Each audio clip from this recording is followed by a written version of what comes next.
भारतीय राज्यघटनेचे शिल्पकार भारतरत्न डॉक्टर बाबासाहेब आंबेडकर यांना 69व्या महापरिनिर्वाण दिनी देशभरातून आदरांजली। बाबासाहेबांना अभिवादन करण्यासाठी चैत्यभूमीवर लोटला जनसागर। राष्ट्रपती, उपराष्ट्रपती आणि पंतप्रधानांसह मान्यवरांची आदरांजली। राज्यपाल आचार्य देवव्रत यांच्यासह मुख्यमंत्री देवेंद्र फडणवीस, उपमुख्यमंत्री एकनाथ शिंदे यांचं चैत्यभूमीवर डॉक्टर बाबासाहेब आंबेडकर यांना अभिवादन।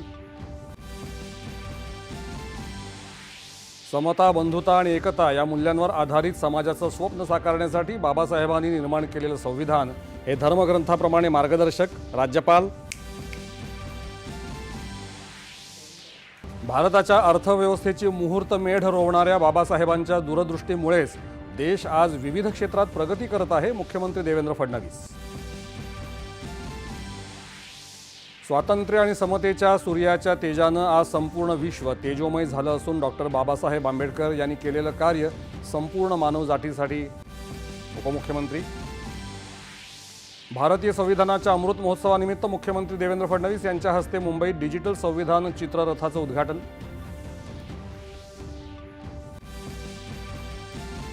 इंडिगो संकटाच्या पार्श्वभूमीवर विमान कंपन्यांनी भाडेवाढ करू नये आणि अडचणीच्या परिस्थितीतही किमती वाढवू नयेत असे नागरी विमान वाहतूक मंत्रालयाचे निर्देश। आणि भारत आणि दक्षिण आफ्रिका यांच्यातल्या एकदिवसीय क्रिकेट मालिकेतला निर्णायक सामना विशाखापट्टणम इथे सुरू। डिकॉकच्या शतकामुळे आफ्रिका चांगल्या स्थितीत। नमस्कार।